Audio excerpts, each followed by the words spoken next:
Hello, everyone, and welcome to this episode. Today, we'll be discuss a very important topic: intercultural challenges in education. My team: Alexandra Cruz, Nicolas Duarte, Angie Parra, and myself, Caroline Salas.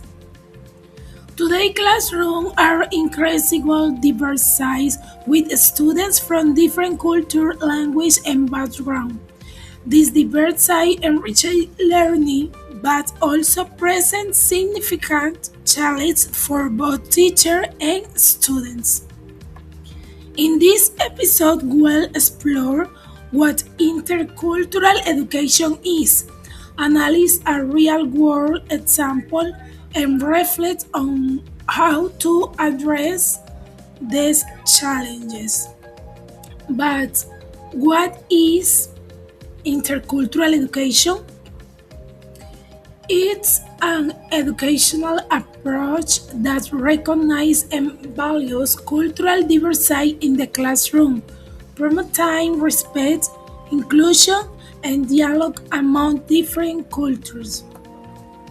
One of the challenges is the language barrier. Another challenge is cultural bias and the relationships among students. There is also a lack of teacher training in managing cultural diversity. All of this is necessary for quality inclusive education. Thank you.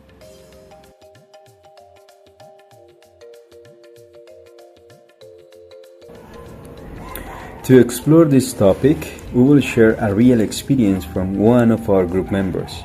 So she taught Spanish and English online to a student from Bulgaria.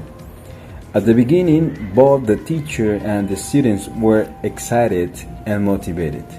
They saw this as an opportunity not only to learn a language, but also to learn about each other's cultures.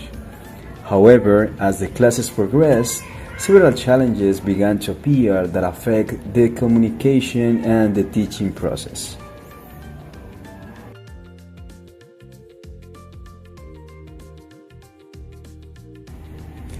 Well, this experience shows us that intercultural competence is essential in education.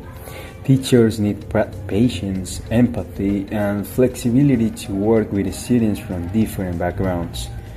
It also shows that diversity is not a problem, but an opportunity to enrich learning.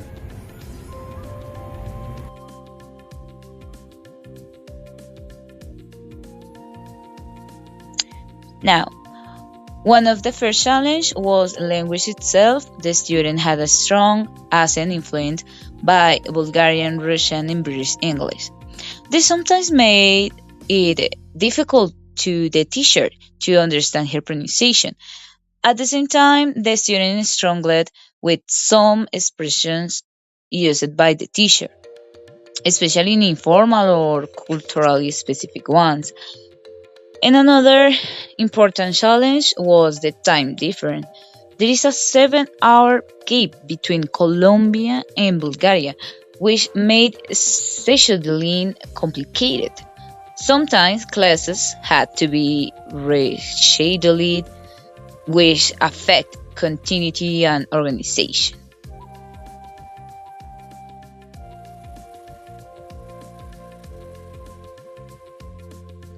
To conclude our podcast, we would like to reflect on intercultural challenge in education.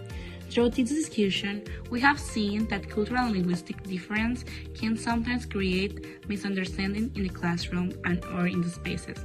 But however, this challenge also gives us the opportunity to learn from each other and grow as a community. As a future teachers, it's really important to promote respect, empathy, and inclusion so that all of the students will be valid and resilience in their background. We have also to learn that being culturally aware helps us to create better learning environments where diversity becomes a strength instead of a difficulty. Finally, we are conclude that with this activity, literally helping us to understand that education is not only about teaching content, but it's also about building bridge between different cultures. Thank you for listening, everyone.